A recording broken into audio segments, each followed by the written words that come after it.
네, 하나님께 큰 영광이요 부활의 주님을 찬양 드림을 감사드립니다. 오늘 하나님께서 저희들에게 주신 말씀은 마태복음 22장 23절부터 33절까지 말씀입니다. 제가 가지고 있는 신약성경 38쪽 마태복음 22장 23절부터 33절까지 말씀입니다. 다 찾으신 줄 알고 한 절씩 교독하시고 마지막 절은 합독하시도록 하겠습니다. 23절 하나님의 말씀을 들으십시오.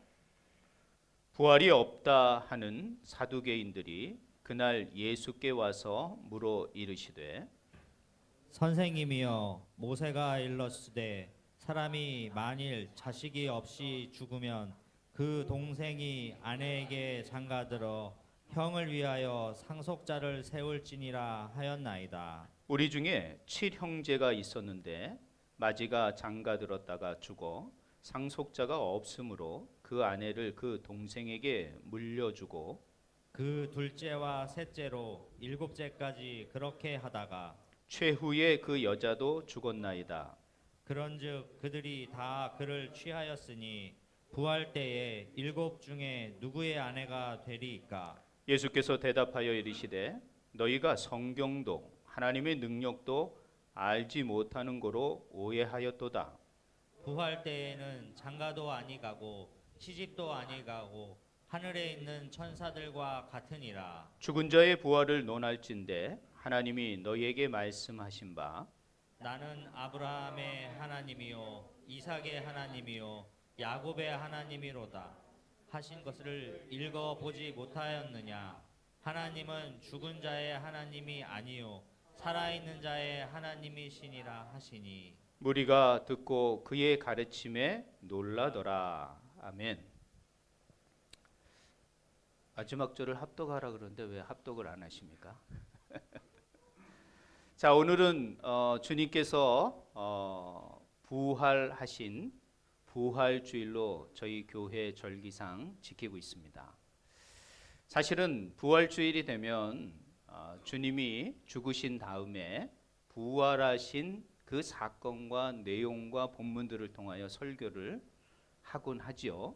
그러나 저희들은 마침 마태복음을 강해하면서 예수님께서 예루살렘에 입성하셔서 일주일 동안 지나는 그 고난 주간에 이 사두개인들과 나누었던 이 부활에 관한 이 가르침이 예수님께서 아직 십자가를 지시지 아니하고 그리고 죽음을 이기시고 부활하지 않은 상태에서 부활이 어떤 것인지를 가르쳐주는 아주 중요한 본문이라고 저는 생각을 합니다.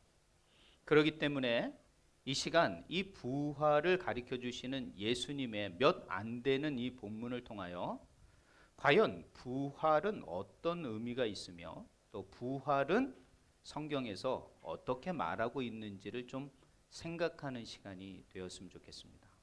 그래서 혹시 아직도 이 자리에 앉아 있으면서 부활을 확실하게 믿지 못하고 부활이 조금 의심스럽다라고 생각하시는 분들은 다시 한번 이 부활의 신앙을 다시 한번 단단하게 붙들고 또 믿어지는 그런 은혜와 은총이 있는 그런 복된 시간이 되어지기를 주님의 이름으로 부탁드립니다. 네, 다시 한번 또 눌러주죠. 네. 부활은 역사적 사실입니다. 이 역사적 사실을 믿지 못한다라는 것은 참 우리에게 참 안타까운 일입니다. 그리고 이 부활은 바로 하늘나라를 열 수 있는 열쇠입니다. 이 부활의 믿음과 부활의 신앙을 갖지 않는 사람은 결코 하늘의 그 나라에 들어갈 수 없다라고도 말할 수 있다는 거예요.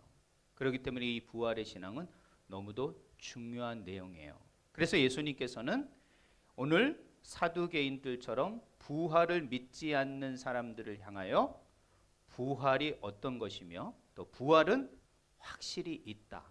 그리고 성경은 이 부활을 증거하고 있다라고 말씀하고 있는 것이에요. 그 내용이 어떤지를 잠시 한번 우리 본문을 통하여 살펴보는 시간을 갖도록 하겠습니다. 자, 우리가 지금 이 22장부터 22장 마지막까지는 예수님의 시험이 세 가지가 나옵니다. 그래서 첫 번째 시험은 이 종교 지도자들이 예수님에 대해서 어렵게 던지는 세금의 문제, 이 돈 문제. 정말 이 로마의 세금을 줘야 될 것이냐 말아야 될 것이냐. 이거 참 정치적으로도 민족적으로도 중요한 문제죠. 이 문제에서 주님께서는 가이사의 것은 가이사에게로, 하나님의 것은 하나님의 것으로 정말 그들이 답변할 수 없을 정말 지혜로운 말씀으로 이 시험을 통과하십니다. 그리고 두 번째 시험은 부활의 시험 문제였는데 오늘 본문의 내용이에요. 근데 제가 저번 주에 이 내용을 나누지 않고 세 번째 시험을 먼저 말씀드리고 오늘 두 번째 시험을 부활절에 맞춰서 부활의 문제를 여러분에게 나누고 있습니다. 자, 세 번째 율법의 문제는 이스라엘 민족주의 중에 이 율법의 문제는 아주 늘 중요한 문제였어요. 그러나 바리새인들이 수많은 규례들을 만들었죠. 613개의 규례들을 만들어서 유대인들을, 이스라엘 사람들을 아주 힘들게 했어요. 자, 그런 잘못된 율법적 상황 속에서 예수님에게 질문을 던지는 게 첫 번째 중요한 율법이 무엇입니까? 라고 말씀했을 때 예수님께서는 첫 번째든 두 번째든 율법의 가장 기본 정신을 말씀해 주셨죠. 그것은 무엇이냐면 바로 사랑이라는 것입니다. 율법에는 하나님의 깊은 사랑과 은혜가 있어요. 그래서 이 사랑의 정신으로 율법을 실천해야지 율법을 지키느냐 안 지키느냐의 문제가 아니라는 거예요. 가장 중요한 하나님을 사랑하는 그 내적인 동기로부터 율법을 지키는 게 시작이 돼야 된다. 그래서 율법의 정신과 근본 원리에 대해서 말씀하셨어요. 자, 그러면서 그들이 답변 못하는 게 함으로 시험을 통과했죠. 오늘은 두 번째 시험, 저희들이 나누지 않았던 이 부활의 문제를 좀 나누도록 하겠습니다. 자, 오늘 1절의 본문의 말씀에 보면 그러면 이 부활의 시험은 어떤 내용이냐면 누가 아내입니까? 라는 결론이에요. 질문은 부활은 정말 있습니까? 이런 사실 물음이기도 합니다. 그럼 부활 후는 어떤 세상일까? 이 사람들이 궁금했던 게 사실은 이런 것입니다. 오늘 1절의 내용을 보면 부활이 없다 하는 사두개인들 그랬습니다. 부활이 없다. 자, 지난주에 제가 율법을 말씀하시면서 사두개인, 그다음에 바리새인, 제사장 뭐 이런 사람들, 서기관들이 있다 그랬잖아요. 그 중에 이 사두개인이라는 사람들은 어떤 사람들이었냐면 부활을 믿지 않는 사람들이었어요. 근데 왜 이렇게 유대인이면서 부활을 믿지 않았을까라고 하는 것은 이들이 어떤 신조가 있었냐면, 믿음이 있었냐면 모세 오경만 하나님의 말씀으로 믿고 있었어요. 그러니까 지금으로 말하면 여호수아, 사무엘 상하, 역사서나 선지서나 이런 것들은 다 하나님 말씀이라고 생각지 않은 거예요. 그러니까 모세 오경만이 하나님의 말씀이다라고 믿었던 거예요. 근데 그 모세 오경에는 무슨 얘기가 나오지 않냐면은 부활의 내용이 나오지 않아요. 누가 사람이 살아난다, 뭐 죽었던 사람이 살아났다, 뭐 이런 내용이 전혀 없기 때문에 모세 오경만 고집하는 이 사두개인들에게는 부활이라는 게 믿어지지가 않는 거예요. 또 모세 오경에 그 내용이 나오지 않기 때문에 그렇습니다. 이렇게 부활을 믿지 않는 사두개인이 예수님께 질문하는 거예요. 그러면 그 질문의 의도가 뭡니까? 부활은 없다라는 것을 은근히 깔고 질문을 하는 거거든요. 그러니까 부활한 사람이 없는데 어떻게 부활이 있다고 예수님은 말씀하시는지 시험하는 거예요. 그러면서 그 당시에 있었던 내용을 한 가지 이야기합니다. 그 이야기는 여러분이 잘 알고 있는 내용처럼 24절에 보면 모세가 일렀으되, 자, 되어 있습니다. 모세가 일렀다라는 것은 모세 오경에 기록된 말씀 중에 이렇다라는 거예요. 그러니까 사두개인들은 이 모세 오경만 중요하게 여기는 거예요. 그러니까 이 모세가 뭐라 그랬냐?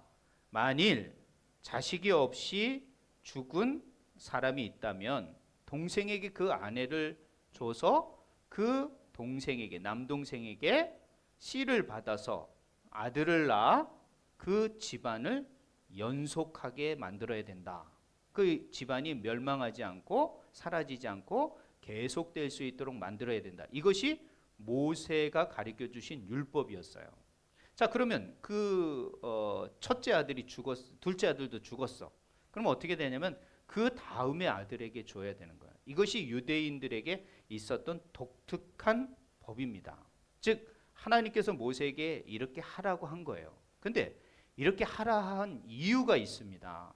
이 이유를 사실 모세오경에서 찾아내야 되는 거예요. 근데 이 사람들은 그렇지 않고 문자적으로만 그냥 이렇게 하라 그랬으니 7명에 있는 사람들 중에 다 물려줬다가 그 마지막 7째도 다 죽고 자식도 없이 죽었다면 도대체 이 여자는 첫째 아들의 마누라인데 이 마지막 아들에까지 아내가 됐다면 도대체 죽은 후에 다시 살아난 부활 후에 이 여자는 누구의 아내입니까? 라고 질문을 하는 거예요.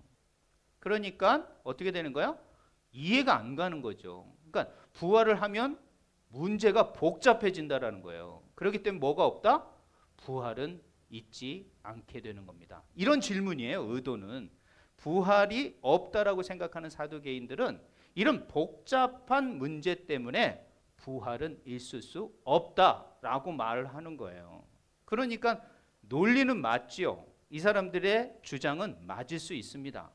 이 말에 예수님께서 어떻게 답변을 하는 게 오늘 본문의 말씀이라는 거예요. 근데 제가 아까 말씀드렸지만 모세오경에서 예수님께서 이 계대 결혼법이라는 거예요. 이게 지금 이렇게 계속 그 남동생에게 아내를 이렇게 연결해 주는 어떤 그런 결혼법을 계대 결혼법이라고 하는데 이 계대 결혼법을 말씀하신 두 가지 이유가 있으셨어요. 첫 번째는 뭐냐면 아까 말씀하신 것처럼 그 집안의 대가 끊기지 않고 계속될 수 있도록 예수 그리스도 너희들의 구원자가 올 때까지 그 집안의 대를 끊이지 않게 하나님께서 복 주시는 그 가정이 끊이지 않도록 돼야 된다. 이게 첫 번째 목적이었기 때문에 그런 법을 말씀해 주셔서요. 두 번째 법을 또 아셔야 돼요. 그것은 뭐냐면은 남편이 죽은 여인을 미망인이라고 그러고 과부라고 합니다. 오늘날도 마찬가지지만 옛날에 이 미망인과 여성은요, 과부는요, 살 방법이 없습니다. 사회적 구조가 그렇게 돼 있었어요. 그럼 이들을 보호하려면 어떻게 됩니까? 또 다른 남편에게 아내로 가게 할 수밖에 없는 거예요. 예수님은 하나님은 그 미망인과 과부에게 어떻게 돼요? 생계를 유지할 수 있도록 보호받을 수 있도록 사실은 이 계대 결혼법을 허용하신 거란 말이죠. 그런데 어떻게 됩니까? 혹 이런 계대 결혼법으로 갈 수 없는 여인들은요 어떻게 되겠습니까? 남편이 죽었으니까 뭐 이혼 증서도 없고 다른 사람과 결혼하기가 사실 어렵습니다. 그 당시에는. 그러면 이 여인들은 생계를 유지하기 위해서 무엇을 해야 되냐면 생계형 창기가 될 수밖에 없었어요. 왜? 그거라도 해서 먹고 살아야 되기 때문에 그런 거예요. 그러니까 이런 생계형 창기가 되지 않고 보호받을 수 있고 집안의 대를 이을 수 있는 방법은 이 계대 결혼법밖에 없는 거예요. 그래서 예수님께서 이 여인들을 보호하는 방법으로 하나님께서는 이 계대 결혼법을 그들에게 허용하신 거라는 거예요. 어떻게 보면 너무도 좋은 규례고 법인 거예요. 이렇게 하나님은 사람 한 사람의 소외된 약자들을 보호하시는 법이 율법입니다. 하나님의 사랑이 잘 반영된 게 율법인데 이 율법을 이 사두개인들은 자신의 주장을 변호하기 위해서 살짝 바꿔버려서 7명의 아들에게 주어진 이 여인은 과연 어느 남자의 남편입니까? 하고 그 좋은 법을 악용해서 예수님 앞에 질문을 하고 있는 거예요. 그러니까 그 동기 자체가 악한 거죠. 예수님이 이걸 모르시겠어요? 아신 거예요. 그래서 사실 답변하고 싶지 않았지만 예수님은 오늘날 살아가는 저와 여러분 중에 아직도 이 부활에 대해서 믿지 못하는 사람이 혹 있을까 싶어서 오늘 본문을 답변해 주신 것 같아요, 저는. 자, 그러면 이 질문, 허황된 질문, 현실에서도 있기 어려운 이 이야기의 질문을 받고 예수님은 과연 어떻게 답변하고 계실까? 그것이 바로 29절의 내용입니다. 자, 29절의 내용은 예수님께서 그렇게 말합니다. 그런즉 그들이 다 취하였은즉 부활 때 7 중은 누구의 아내가 되겠습니까? 라고 말하는 거예요. 정말 악의적인 전제를 갖고 질문을 한 거죠. 여기에 예수님이 대답을 합니다. 예수께서 대답하여 이르시되 너희가 성경도 하나님의 능력도 알지 못한다라고 말을 하는 것이에요. 자, 첫 번째, 성경도 하나님의 능력도 알지 못하는 거로 오해하였다. 오해하였다는 말은 좋은 말입니다. 너희들이 정말 성경을 몰라도 너무 무식하게 모르는구나, 이런 말이에요. 저 의미가 그냥 좋게 그냥 성경이니까 오해하였도다 이렇게 얘기한 거지, 너네들 참 무식하구나 이렇게 얘기를 하신 거예요. 그러니까 아주 까버린 거죠, 예수님께서. 어떻게 성경도 하나님의 능력도 모르느냐라고 말을 하는 거예요. 여러분, 성경은 뭐라고 말합니까? 성경 말씀을 제대로 이해하는 사람은요, 부활이 없다라고 말할 수 없는 거예요. 왜냐하면 성경에는 죽었다 살아난 사람이 한둘이 아니거든요. 죽을 수밖에 없는 사람이 다시 소생한 사건이 한두 번이 아니었거든요. 그러니까 부활이 없다라고 말할 수 없는 거예요. 성경을 자세히 살펴보면 부활을 믿지 않을 수가 없게 되는 것이에요. 또 두 번째는 하나님의 능력을 깨닫지 못한다는 거예요. 여러분, 하나님의 능력은 어떤 능력입니까? 아무것도 세상에 없는 가운데 무에서 유를 만드신 분 아닙니까? 그리고 흙에서부터 사람의 하나님의 형상으로 사람을 만드시고 그 코에 생기를 부어 생명이 되게 하신 분이 아니십니까? 이렇게 하나님의 능력을 믿는다면, 하나님의 능력을 안다면 어찌 죽었던 사람이 생명이 살짝 떠났다가 다시 살아날 수 있게 하시지 못하겠느냐는 말이에요. 하나님의 능력이 이럴진데 어찌 죽은 사람을 부활시키는 것을 못하겠느냐. 그러니 너희들이 하나님의 능력도 성경을 제대로 알지 못하고 무식하구나, 이렇게 말을 한 거예요. 여러분, 오늘도 성경을 제대로 보지 못하시는 분이 많아요. 성경을 그냥 자기 생각대로만 생각하는 거예요. 그 가운데 있는 여러 가지 초자연적인 사건들을 자신이 이해하지 못하면 이거는 일어날 수 없는 거야 라고 생각하는 사람들이 많아요. 내가 상상할 수 없다면 하나님도 하실 수 없다라고 생각하시는 사람이 많아요. 이런 주의가 무슨 주의인지 아닙니까? 바로 이성주의예요. 그리고 합리주의라고 말하는 거예요. 내 안에 이성이 중요한 거예요. 내가 이해돼야지 믿을 수 있어. 이거는 합리적이고 과학적 생각을 가져야만이 증명돼야지 믿을 수 있어. 이런 생각으로 가득 찬 사람이 사실은 사두개인들이었다는 거예요. 근데 오늘도 이런 사두개인 같은 사람들이 많이 있어요. 성경을 똑같이 보는데 어떤 사람은 믿는데 어떤 사람은 못 믿어요. 왜 그럴까요? 그것은 바로 이성과 합리와 과학적인 사고가 그를 지배하고 있는 거예요. 즉 한마디로 말해서 세속적인 생각을 그를 붙들고 있는 거죠.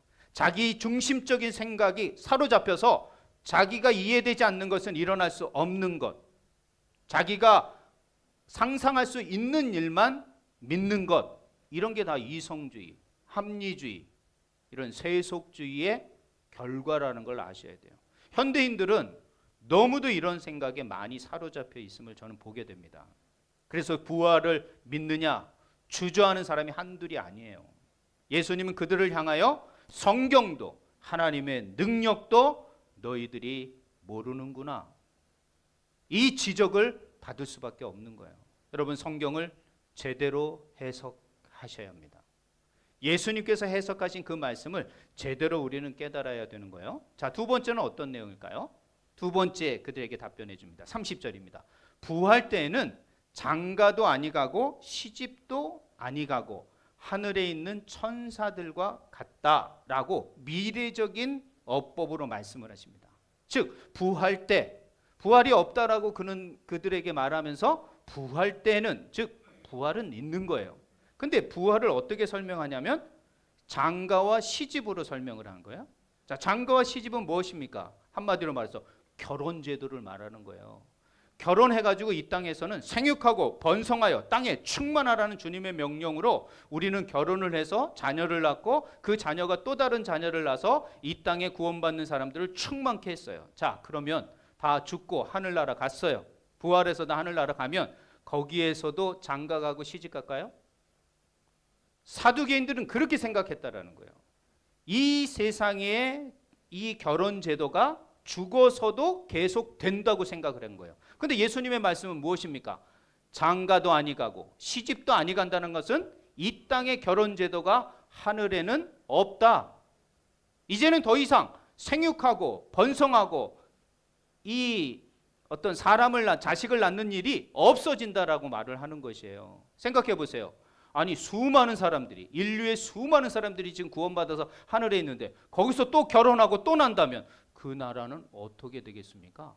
왜? 죄도 없고 죽음도 없고 병도 없고 영원히 사는 나라인데 그게 되겠습니까? 말이 안 되는 거예요. 그러니까 부활 때는 결혼 제도가 사라진다는 거예요. 결혼 제도가 사라진다는 건 뭘 또 의미합니까? 성적인 부분들이 싹 사라진다는 거예요. 남성, 여성, 요즘은 또 중성도 있어. 중성 없어진다는 거예요. 그가 남성이 될지 여성이 될지 중성이지 싹 없어지는 거예요. 왜? 그게 존재한다면 또 성적인 문제가 생기기 때문에 그럼 모든 게 사라진다는 거예요. 그 뒷말이 뭐냐? 그게 천사들 같이 된다는 말이에요. 천사들. 천사가 남성, 여성, 중성이 있습니까? 성이 없습니다. 천사는 그냥 하나의 존재예요. 천사가 죽는 거 봤습니까? 타락한 천사 사탄이 죽는 거 봤습니까? 죽지 않습니다. 영원성이 있어요. 불면성이 있어요. 그렇기 때문에 부활 때는 어떻게 된다? 새로운 걸 가르쳐 주시는 거예요. 전혀 새로운 질서, 전혀 새로운 가치, 전혀 새로운 세계로 바뀌게 된다는 걸 말씀하고 있는 거예요.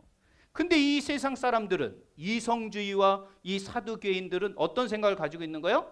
아, 이 땅의 원리가 그대로 하늘에 간다고 생각하네요. 이런 사람들 중에 또 한 사람이 있죠. 이 땅에서 열심히 하면 하늘에는 황금집이 있을 거야. 더 많은 재물과 더 많은 어떤 다 이 땅의 것이 하늘에서 연속적으로 연결된다고 생각하는 거예요. 절대 그렇지 않는다는 거예요. 예수님의 말은 이 땅에 있는 가치와 이 땅에 있는 질서와 이 땅에 있는 법칙이 하늘에도 통용되지 않는다는 거예요. 전혀 새로운 하늘과 새로운 땅과 새로운 질서로 변화된다는 것을 말하는 거예요. 이 땅에서 제한을 받는 물리적, 자연적 법칙도 거기엔 절대 적용될 수 없는, 전혀 우리가 상상할 수 없는 새로운 세계, 새로운 가치, 새로운 법칙이 적용되는 세상. 아무도 가서 돌아온 자가 없기 때문에 우리가 말할 수 없는 거예요. 그렇기 때문에 그곳에서 오신 예수님의 말씀에 집중해야 되는 거예요. 예수님의 말씀을 믿어야 되는 거예요. 그게 바로 부활 때는 장가도 가지 않고 시집도 가지 않고 하늘의 천사와 같이 된다라는 거예요.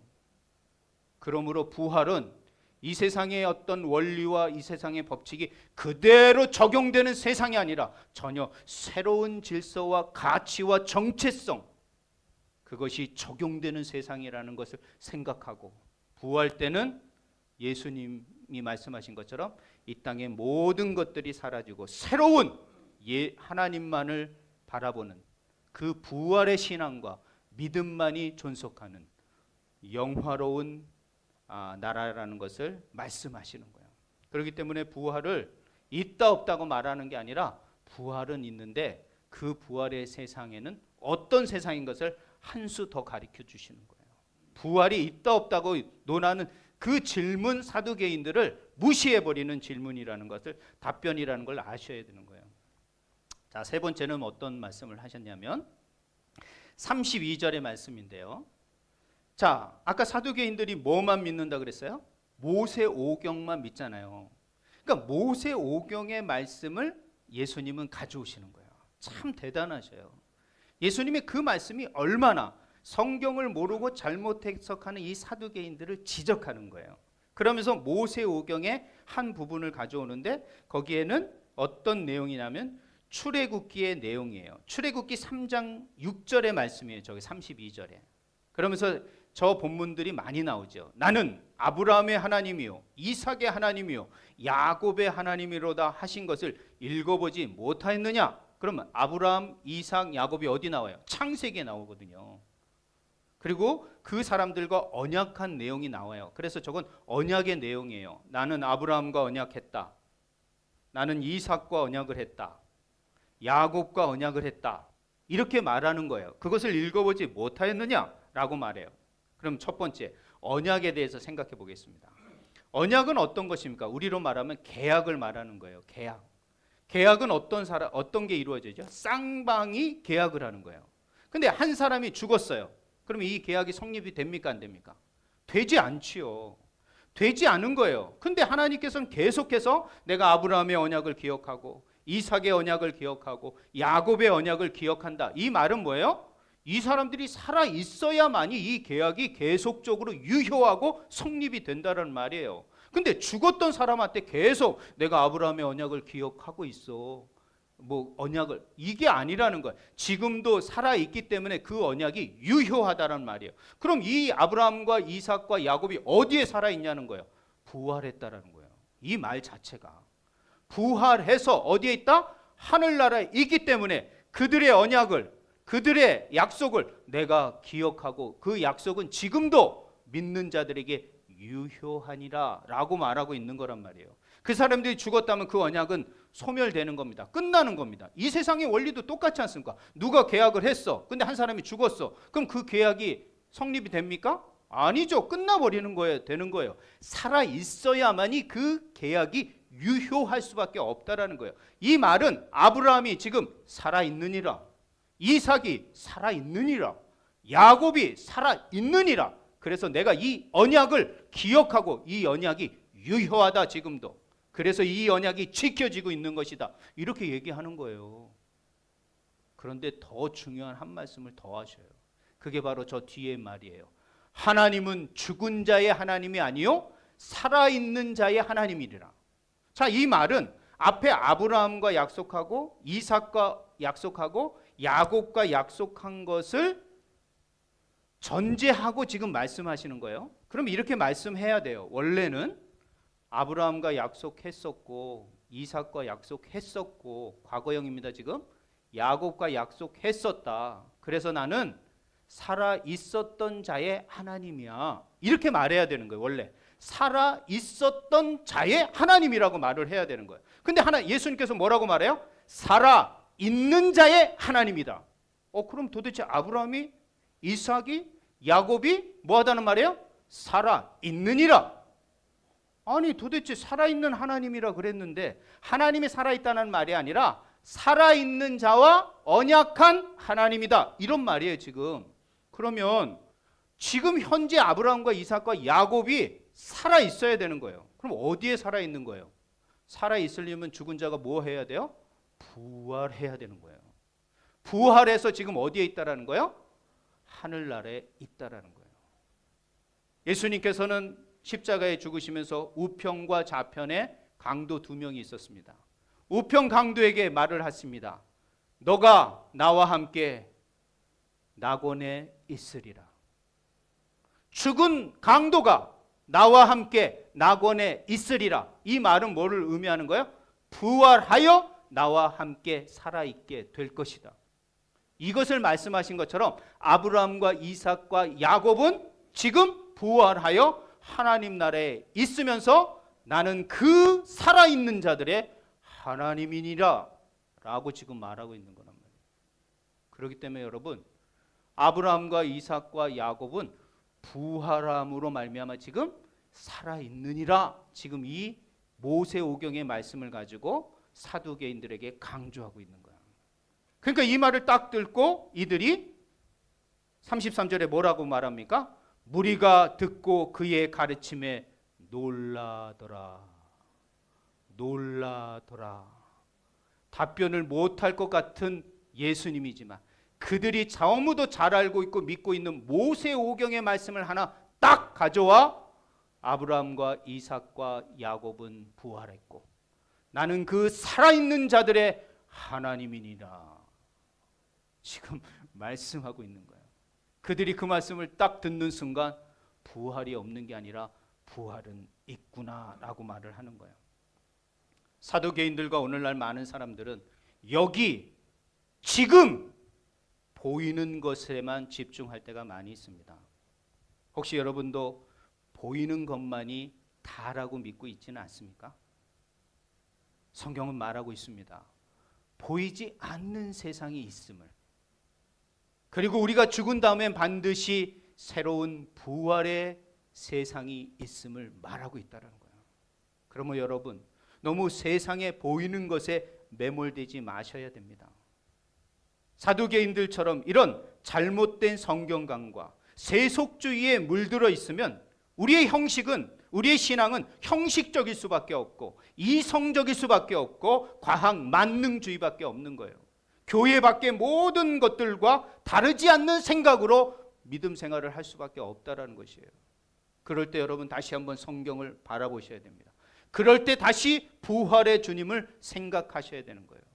부활의 주님이 없었다면, 부활이 없었다면 예수 그리스도의 십자가의 죽음도 없는 것입니다. 예수 그리스도의 십자가의 죽음이 없다면 여러분의 죄사함도 없는 것입니다. 여러분은 아직도 죄에 허덕이는 죄인일 수밖에 없다라는 사실을 기억해야 합니다. 그러므로 이 부활 사건이야말로 우리의 죄 문제와 우리의 고난의 문제와 우리의 사후의 문제를 다 뒤집어 엎을 수 있고 새롭게 갱신할 수 있는 위대한 사건이라는 걸 기억하셔야 합니다. 그렇기 때문에 이 부활을 믿는 것이야말로 그리스도인들에게 가장 신앙의 기초이며 가장 중요한 뿌리라는 것을 기억하셔야 합니다. 예수님은 죽기 전에 이 부활을 믿지 않는 사두개인들과 오늘날 그리스도인들에게 오늘 본문을 말씀해 주는 것 같습니까? 성경도 하나님의 능력도 믿지 않고 오해하는구나. 부활 때에는 반드시 이 땅의 질서가 아니라, 이 땅의 가치가 아니라 새로운 세상이 되느니라.